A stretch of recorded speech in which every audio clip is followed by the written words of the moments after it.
예수님은 평소에 사람들에게 질문을 많이 하셨습니다. 예수님께서 길에서 10명의 나병 환자를 고치셨는데 그 중에 한 명만이 돌아와서 예수님께 감사를 표현하자 예수님이 이렇게 질문하셨습니다. 10사람이 다 깨끗함을 받지 아니하였느냐? 그 9은 어디 있느냐? 이렇게 물으셨습니다.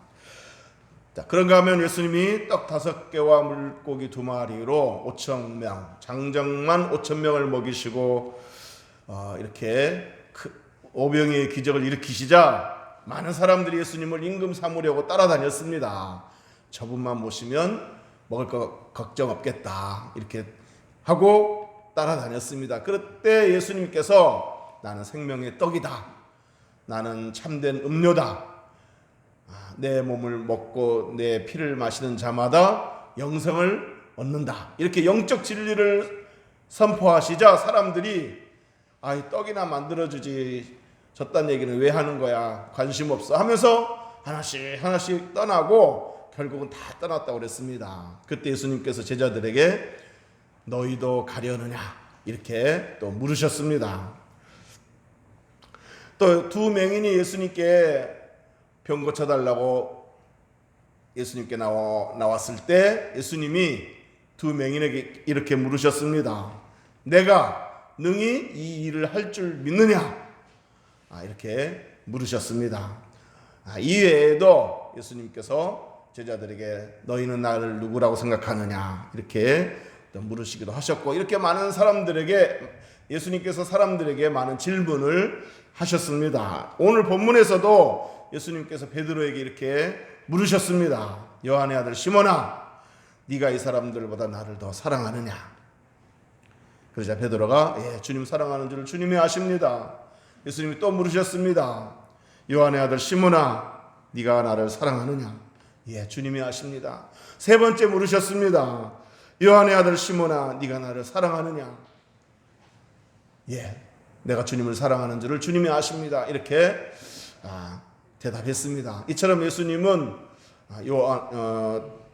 베드로에게 또 질문을 하셨습니다. 여러분, 이 질문이 나오게 된 배경이 이렇습니다.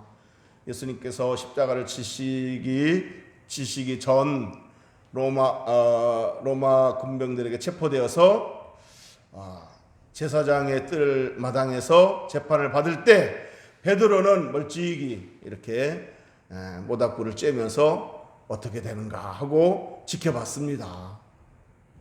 바짝 따라가면 예수님의 제자인 줄 알고 체포될까봐 멀찍이 따라갔고 멀찍이서 예수님을 지켜봤습니다. 그때 한 여종이 당신이 예수님의 제자 맞지? 하고 묻자 베드로가 아니다, 나는 예수님의 제자 아니다, 난 예수님 모른다 하고 부인했습니다. 그리고는 옆으로 이동을 했습니다. 그런데 또 다른 여종이 당신이 예수님 제자 맞잖아 하고 또 물었을 때 이 베드로는 아니다, 나는 예수님 제자 아니다, 모른다 하고 또 부인했습니다. 그리고 또 다른 쪽으로 이동했는데 거기서도 어떤 사람이 당신 예수님 제자 맞다 그랬을 때 이 베드로는 예수님을 모른다고 3번씩이나 부인하고야 말았습니다. 베드로는 그날 밤 통곡을 하며 울었다고 그랬습니다. 여러분, 베드로가 예수님을 부인하기 전에 어떤 일이 있었습니까? 예수님이 제자들을 모아놓고 이제 내가 체포되면 너희들 다 나를 버리고 도망갈 거다. 그때 베드로가 뭐라고 말했습니까? 다른 사람은 몰라도 나는 결코 그러지 않을 겁니다. 큰 소리치며 장담했습니다. 그때 예수님이 아니다, 너는 나를 3번씩이나 부인할 거다, 닭이 울기 전에. 그러자 베드로가 뭐라고 말했습니까? 죽음이 와도 결코 그런 일은 없을 겁니다. 죽을지언정 절대로 그런 일은 없을 겁니다. 이렇게 호언장담을 했습니다. 그랬던 베드로가 이렇게 3번씩이나 예수님을 부인했으니 그 심정이 얼마나 참담했겠습니까? 한없이 자신이 부끄러웠을 것이고 한없이 자신이 미웠을 겁니다. 그래서 통곡하며 울었다고 그랬습니다. 자, 그런 일이 있은 후 예수님은 3일 만에 부활하셨고, 부활하신 후에 예수님께서 제자들을 만나 주셨죠. 11명의 제자들, 두려워서 숨어있는 다락방에 숨어있는 11명의 제자들을 만나 주셨습니다. 그리고 나서 따로 베드로를 또 이렇게 따로 만나 주신 거예요. 자, 여러분 11명의 제자가 있었을 때 거기 베드로도 있었을 터인데 그때 예수님이 그 방에 들어오셨을 때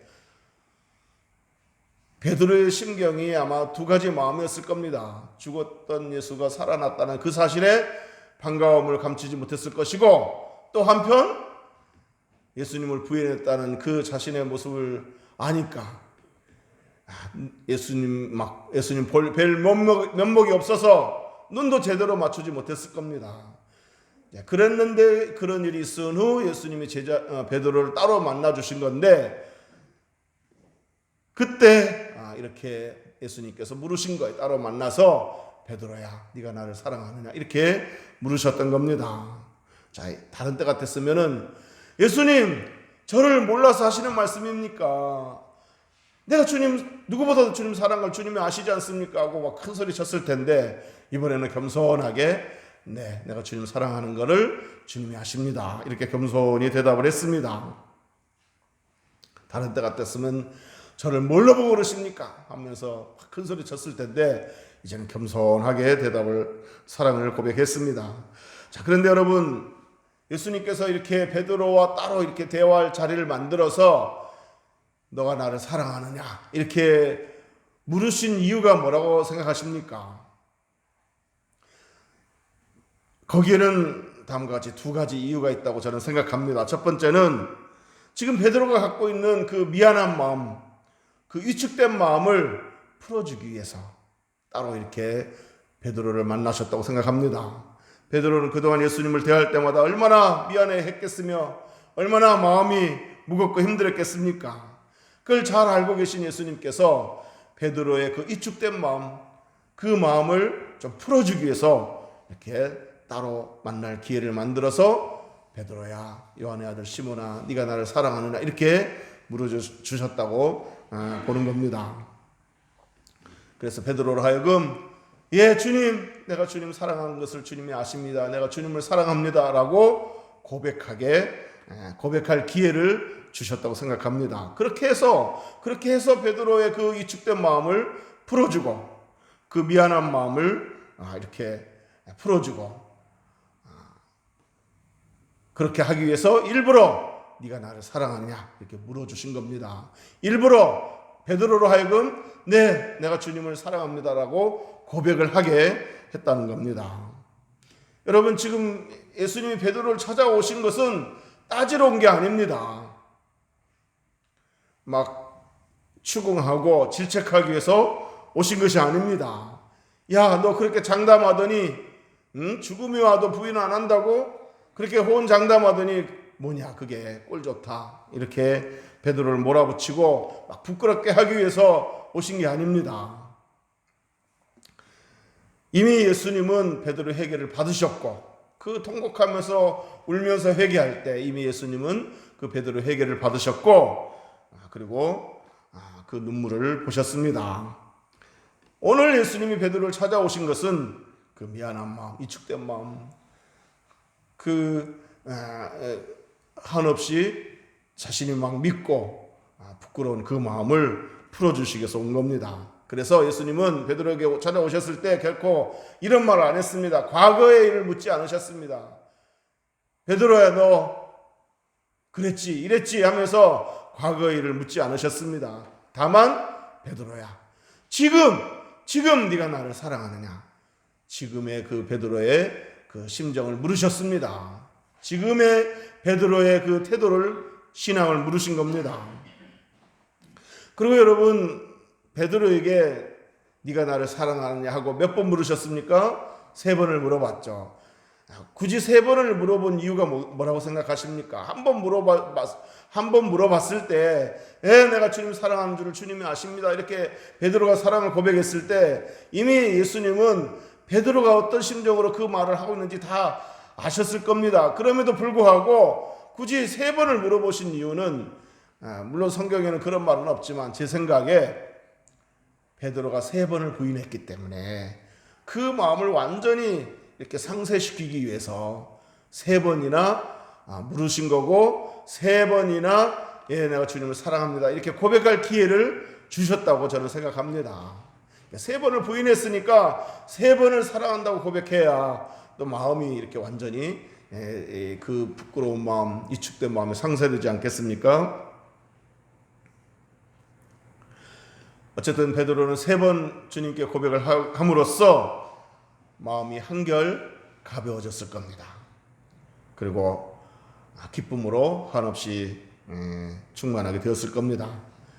사랑하는 성도 여러분, 우리도 지난 날을 돌이켜보면 크고 작은 실수들이 있습니다. 남이 모르는 나만 아는 어떤 부끄러운 모습도 있습니다. 그런 기억이 있을 겁니다. 물론 그것 때문에 우리가 애통해하면서 회개하면서 그래서 용서를 받았고 또 제 용서를 받았다는 그 확신도 있지만 그럼에도 불구하고 또 우리 마음 한켠에는 전에 내가 그런 모습이 있었는데 하고 또 이렇게 부끄럽고 송구한 마음이 있을 수 있습니다.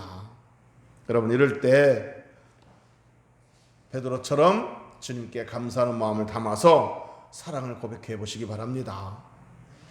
주님, 제가 지난날 주님을 저버리고 주님 마음을 아프게 할 때가 많았습니다.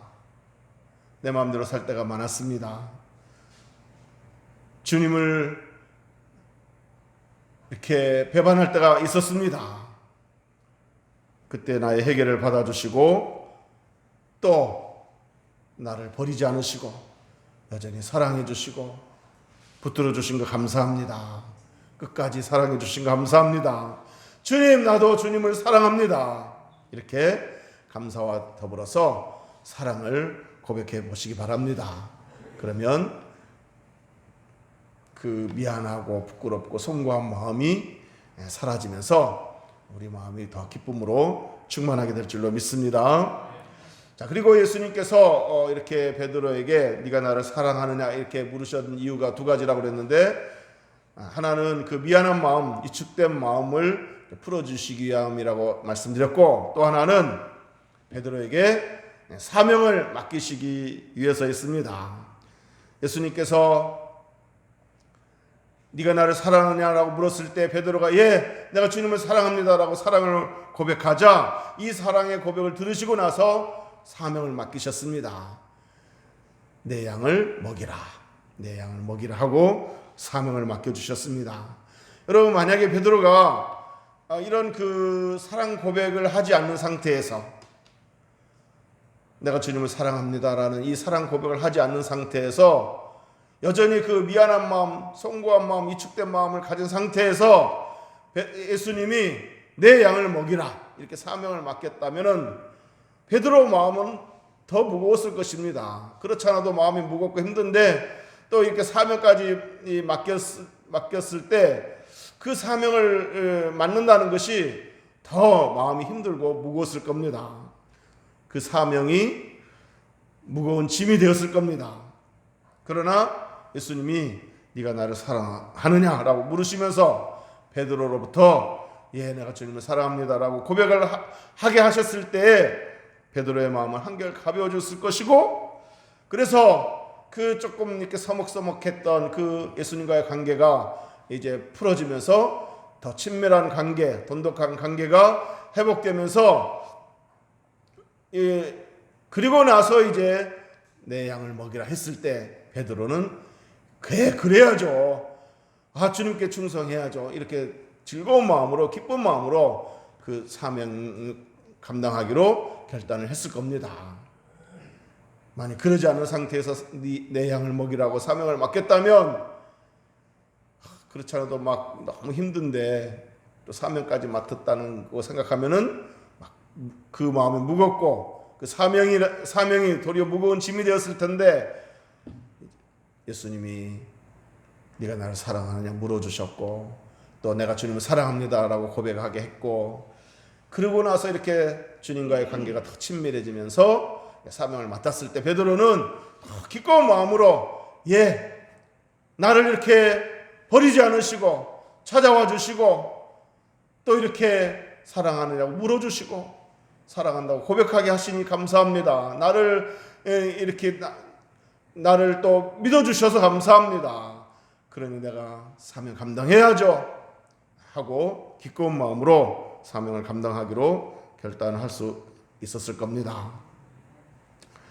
베드로는 예수님으로부터 내 양을 먹이라고 하는 사명을 맡았을 때, 그러니까 그 관계가 회복되고 나서 사명을 맡았을 때 얼마나 이렇게 마음이 기뻤겠습니까? 예수님 정말 나를 버리지 않으셨구나.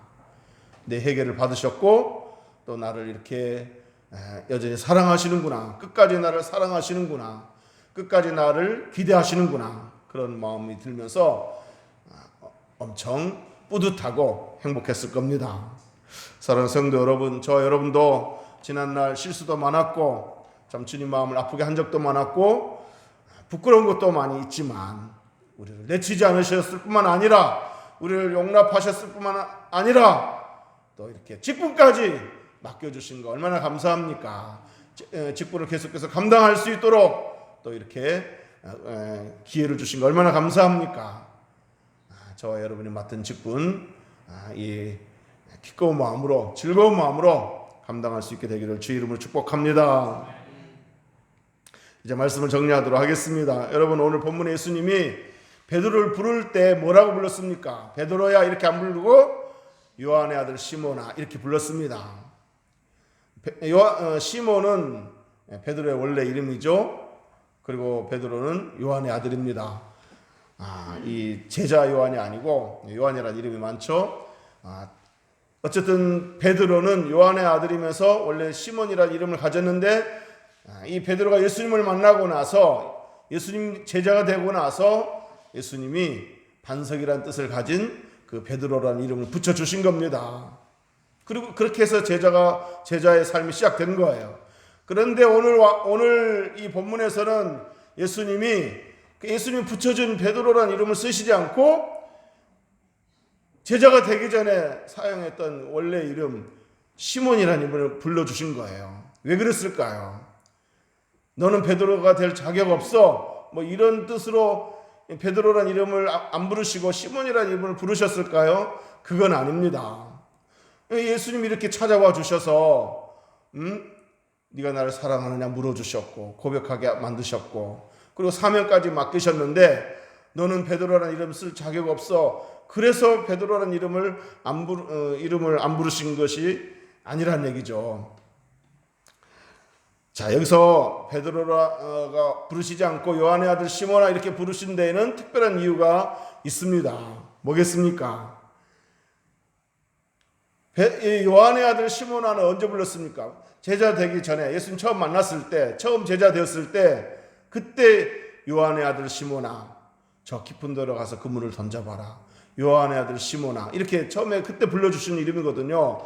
그러니까 이 상황에서 베드로라고 부르시지 않고 요한의 아들 시몬아 이렇게 부르셨다는 것은 이제 처음부터 다시 시작하자. 네가 처음에 제자가 되었을 때 요한의 아들 시몬아라고 내가 불러주지 않았느냐.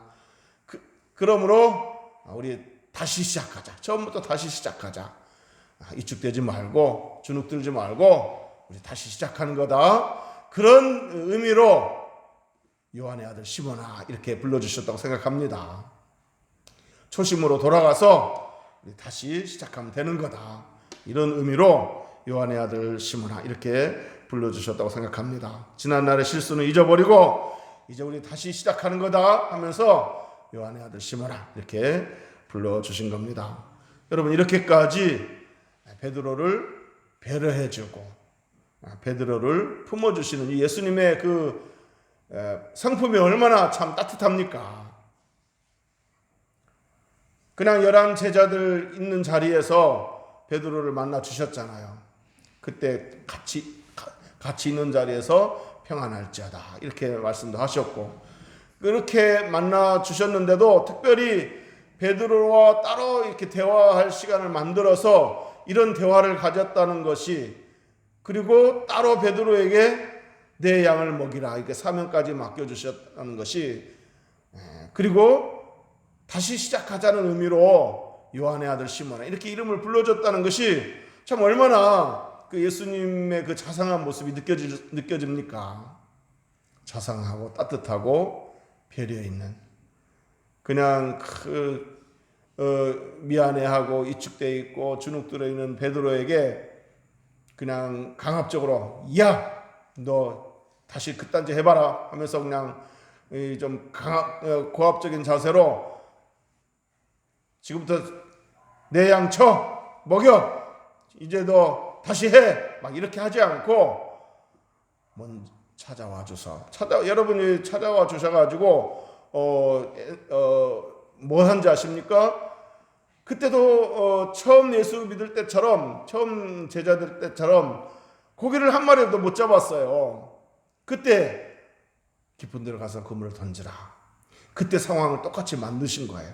처음 제자 됐을 때 그 상황을 똑같이 만드신 거예요. 그래서 고기를 많이 잡았잖아요.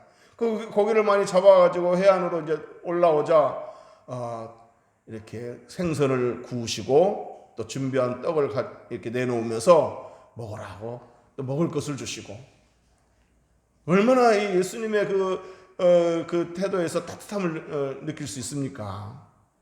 그리고 나서 뭐든지 이렇게 뭔 얘기를 할 때, 중요한 얘기를 할 때, 심각한 얘기를 할 때 바로 얘기하는 것보다 먹을 거 내놓고 얘기하면 우리가 더 이렇게 마음이 여유가 생기고 부드러워지잖아요. 그 분위기가. 예수님도 그런 자리를 만드신 거예요. 그리고 나서 네가 나를 사랑하냐 물어봐 주시고 고백하게 하시고, 그리고 요한의 아들 시몬아 이렇게 그 이름을 불러주시고, 그렇게 해서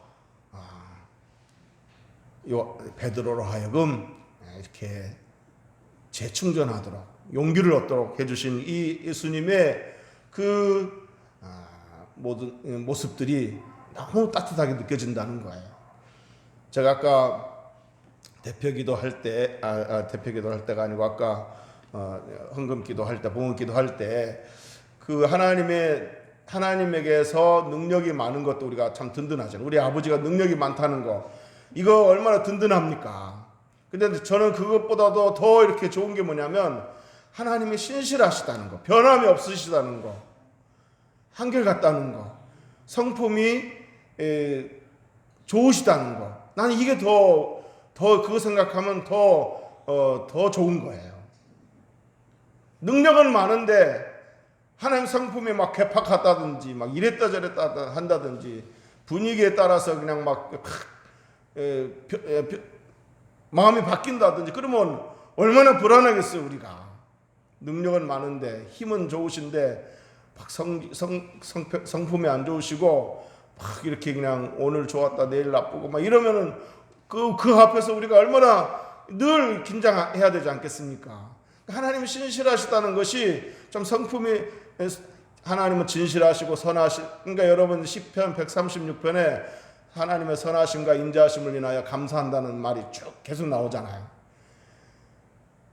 이 광야길을 갈 때 막 전쟁에서 이기게 하신 하나님께 감사합니다. 뭐 이렇게 물을 주신 이에게 감사합니다. 이런 것도 감사하지만 늘 계속 반복되는 게 뭐냐면 하나님의 선하심과 인자하심을 인하여 감사합니다. 그 감사가 나오잖아요. 그게 진짜 감사예요. 하나님이 선하시고 인자하시다는 거, 이게 정말 큰 감사 제목이에요.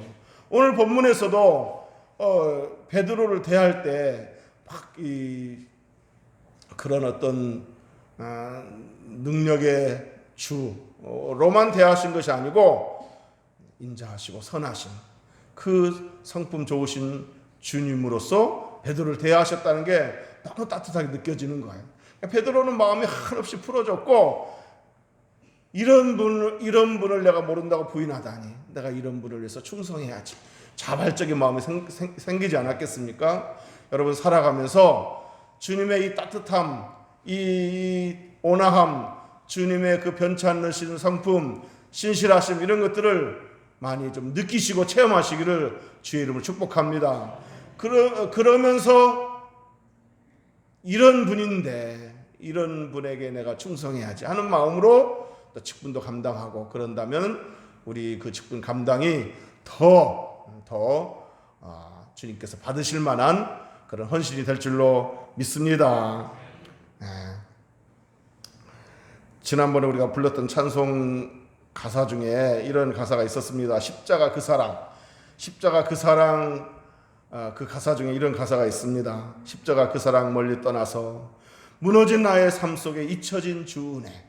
십자가를 멀리 떠났고 주님의 은혜를 잊고 살았습니다. 그런데 돌같은 내 마음 어루만지사 다시 일으켜 세우실 주를 사랑합니다.